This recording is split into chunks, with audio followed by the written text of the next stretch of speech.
Thank you very much, lovely, बहुत अच्छा मंच देने के लिए बहुत धन्यवाद सर। वाह क्या सीन है।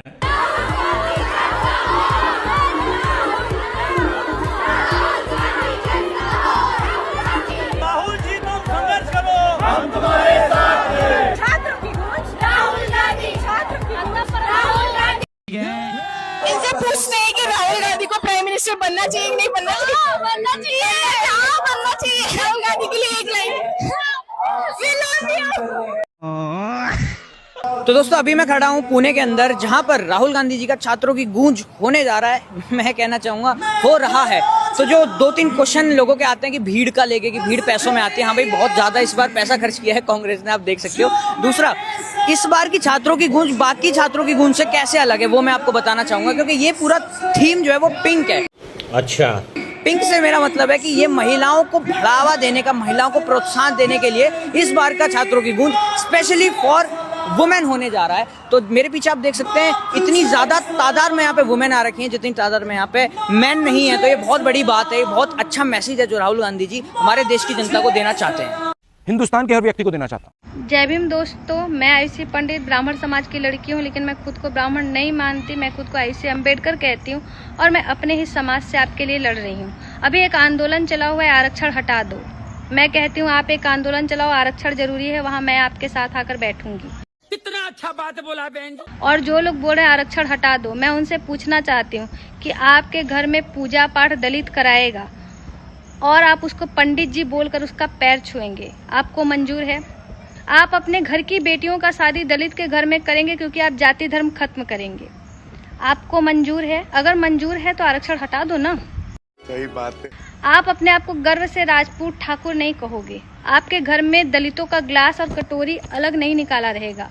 अगर आपको मंजूर है तो आरक्षण हटा दो, और अगर आपको ये सब नहीं मंजूर है तो अभी उनके लिए आरक्षण जरूरी है, ठीक? तो आरक्षण मिलना चाहिए उनको। आइए देखते हैं, मजा आएगा। भारत का राष्ट्रीय मिठाई कौन सी है? गुलाब जामुन। ये गुलाब जामुन लवर लग रही है। आपको पता है भारत की राष्ट्रीय मिठाई कौन सी है? घेवर, आप बता सकते हैं भारत की राष्ट्रीय मिठाई कौन सी है? बर्फी। अच्छा आप बताओ। आइसक्रीम। आपको पता है भारत की राष्ट्रीय मिठाई कौन सी है? रसगुल्ले। आपकी फेवरेट लगता है। सर आप बताइए, आपने तो भारत का तिरंगा भी लगा रखा है। लड्डू लड्डू लड्डू। क्या बात है सर, क्या बात है सर। बताओ भारत की राष्ट्रीय मिठाई कौन सी है? मेरी फेवरेट मिठाई है, अब फेवरेट पूछ रहे। बोलो बोलो जल्दी बोलो। सोचने दो। फेवरेट मिठाई के लिए भी सोच रहा है अभी। मीठी मीठी कोल्ड आइसक्रीम, चॉकलेट।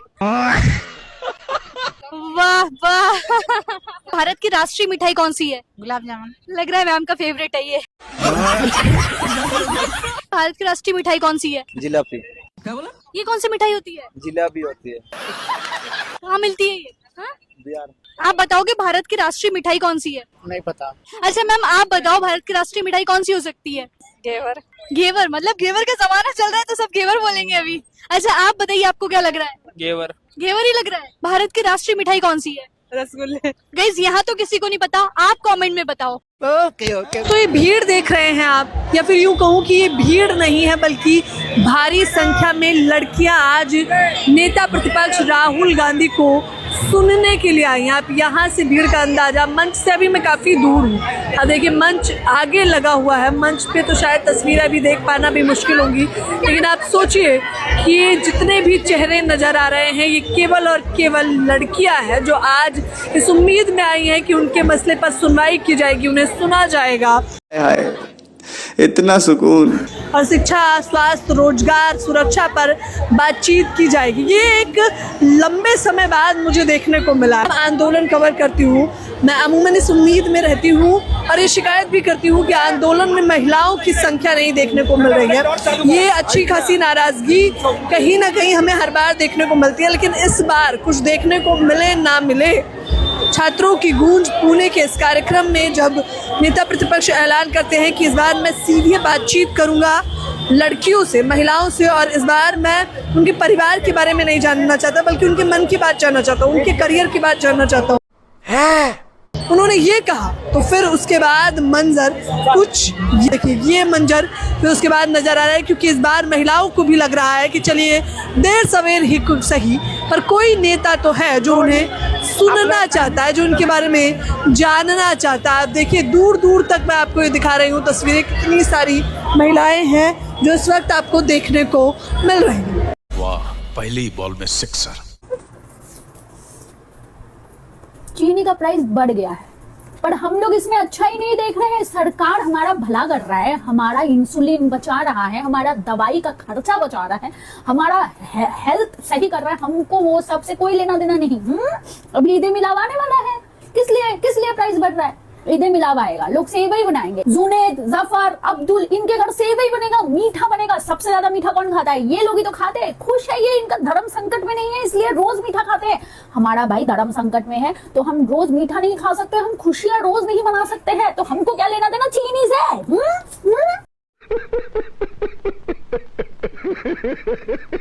मतलब समझ कुछ आता नहीं है। हमेशा इतने दिन तक जो वो गन्ना था ना, बस गाड़ी अरे बस घर तक पहुंच ही गया। गुड़ खाओ, मेरे को ऐसे भी चीनी से कोई लेना देना नहीं है। रक्षाबंधन मुबारक हो, गुड़ चाटते हुए मनाओ। SC, ST, OBC वाले लोग जो अच्छे घरों से आते हैं, भाई तुम्हारे लिए बहुत बुरी खबर है। अब ना पढ़ना स्टार्ट कर दो, क्योंकि अब 20-30 नंबर ला के तुम JEE या कोई भी अच्छा बड़ा गवर्नमेंट एग्जाम नहीं क्रैक कर पाओगे, ना तुमको मिलने वाला है। ये जो लोग देख रहे हो इन लोगों ने बहुत सहा है। अब क्या है कि ये सह रहे हैं तो तुम सर पे बैठ के नाच रहे हो। ऐसा तो हर वक्त नहीं चलने वाला है। बीजेपी का प्रोटेस्ट हो रहा था, आम आदमी पार्टी सपोर्ट कर रही थी। झारखंड में प्रोटेस्ट हो रहा था तो बीजेपी वाले सपोर्ट कर रहे थे, लेकिन इन लोगों को सपोर्ट करने कोई नहीं आया। आप और मैं करेंगे सपोर्ट नहीं। पूरा मुद्दा ये है कि जो कास्ट बेस्ड रिजर्वेशन हो रहा है कॉलेजेस में, गवर्नमेंट एग्जाम में, इवन प्राइवेट सेक्टर में भी अगर होना स्टार्ट हो गया तो ये सब नहीं होना चाहिए। सिर्फ और सिर्फ अगर रिजर्वेशन मिला है किसी फैमिली को तो एक बार रिजर्वेशन मिलेगा, फिर they should be shifted in general category. जब भी कोई फॉर्म भरते तो उसमें ऑप्शन होते हैं ना कि यहाँ पे कैटेगरी मेंशन है, तो भाई पूछो ही मत, भाई एक नेशन एक आइडेंटिटी क्यों नहीं हो सकता है? हमको नहीं पता। मोदी जी, तुमने नोटबंदी करी, हमने सहन कर लियो। तुमने गैस बंदी करी, हमने सहन कर लियो। तुमने सोना बंदी करी, हमने सहन कर लियो। तुमने डीजल पेट्रोल के दाम बढ़ा दिए, हमने सहन कर लियो। तुमने सब्जी भी महंगी कर दी, हमने सहन कर लियो। पर अब बात हमारी चाय पे आ रही है और हमारी चाय की मिठास कम होती जा रही है। अब सहन नहीं होएगा तो लेने के देने पड़ गए। अब सहन नहीं होएगा बिल्कुल भी। अब तो हम भी प्रदर्शन करेंगे। बता रही हूँ मैं, बहुत होगा। बताओ, इतनी महंगी चीनी कर दी है, इतनी महंगी हो रहा है कोई?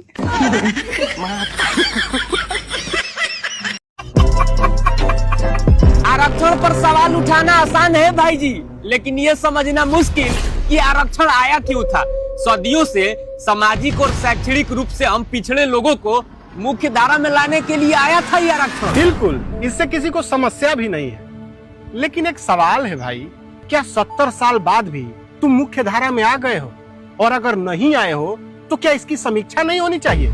अभी पता चल जाएगा। होनी चाहिए, लेकिन बहुत सारे वंचित परिवारों को भी बराबरी का हक नहीं मिला है। अगर आरक्षण हट जाएगा तो उनका क्या होगा? आरक्षण हटाने की बात कौन कर रहा? हम तो कह रहे हैं कि इसका लाभ सबसे जरूरतमंद व्यक्ति तक पहुँचे। आज गरीब सवर्ण परिवार हो या गरीब OBC परिवार या गरीब SC परिवार, गरीबी, महंगाई, बेरोजगारी, अच्छी शिक्षा की कमी, इन समस्याओं का सामना सबसे पहले कोई गरीब ही करता है। भाई, गरीबी किसी की जाति देखकर नहीं आती। इस धरती पर सिर्फ और सिर्फ 2 जाति है, अमीर और गरीब।